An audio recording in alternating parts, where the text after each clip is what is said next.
विश्वास की शक्ति कहानी। रिंकू के जीवन की कहानी कुछ यूँ है। स्कूल की पढ़ाई के दौरान रिंकू अपने परिवार के साथ एक छोटे से शहर में रहता था। पढ़ाई लिखाई में इसका मन नहीं लगता था। अपनी कक्षा में ये हमेशा ही पिछड़ी रहता था। मुश्किल से किसी तरह पास होकर अगली कक्षा में पहुंचता था। स्कूल के बच्चों से लेकर मोहल्ले तक लोग रिंकू का मजाक उड़ाने में कोई कसर नहीं छोड़ते थे।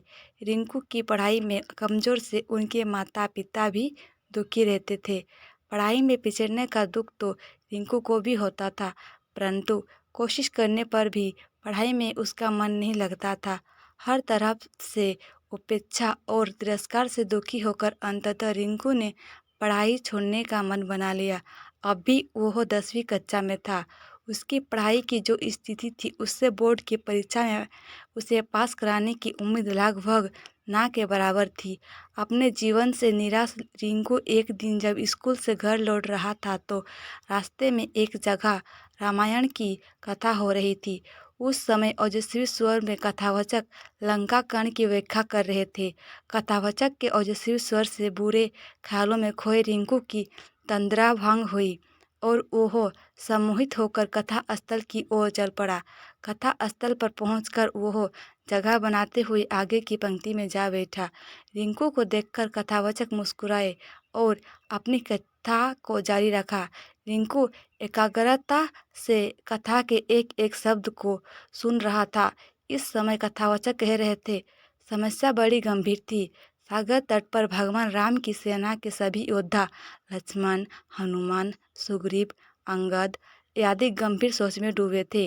जटायु से यह तो पता लग गया था कि रावण सीता को लेकर दक्षिणी दिशा में उफनते समुद्र के पार स्थित अपने राज्य लंका में गया है, परंतु इस विशाल समुद्र को लांघकर लंका जाएगा कौन? समस्या विकट थी। तभी वहाँ की शांति सुग्रीव के आवाज़ से भंग हुई। सुग्रीव ने प्रभु राम से कहा कि हमारे बीच एक ऐसी दिव्य शक्ति है जो समुद्र लांघकर लंका जा सकती है। तब भगवान राम की जिज्ञासा को शांत कराने के लिए सुग्रीव ने महाबली हनुमान की ओर देखा।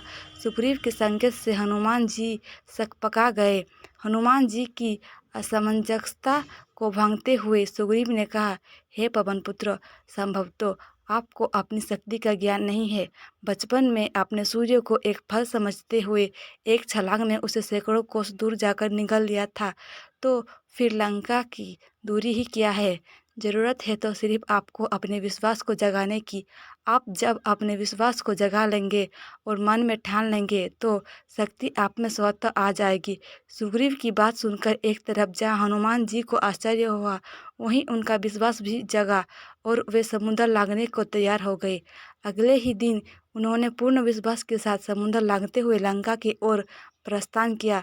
रास्ते में मुश्किलें तो बहुत आई, फिर भी वे सभी मुश्किलों को परास्त करते हुए लंका में माँ सीता को ढूंढने में सफल हुए।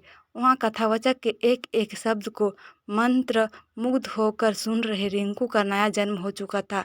कुछ समय पहले तक जिस रिंकू की आंखों से निराश के भाव झलक रहे थे, अब उसकी आंखों में चमक थी।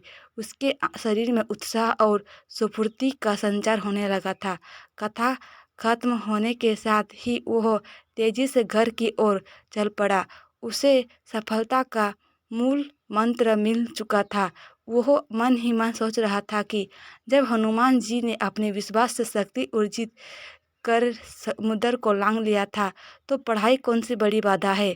उसी दिन से रिंकू ने प्रण कर लिया कि वह लगा ध्यान लगाकर खूब पढ़ेगा और सफलता अवश्य प्राप्त करेगा। उसकी मेहनत रंग लाई।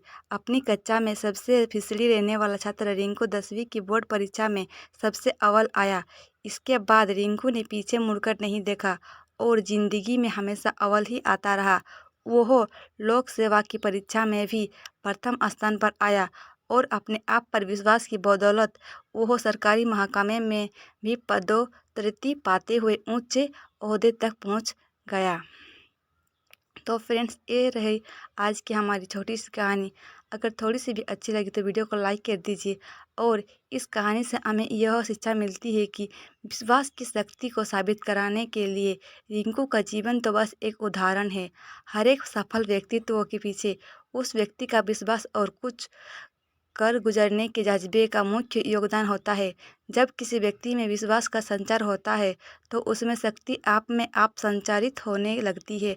फिर जब तन और मन में शक्ति यानी ऊर्जा का संचार होता है तो मुश्किल काम भी आसान हो जाता है।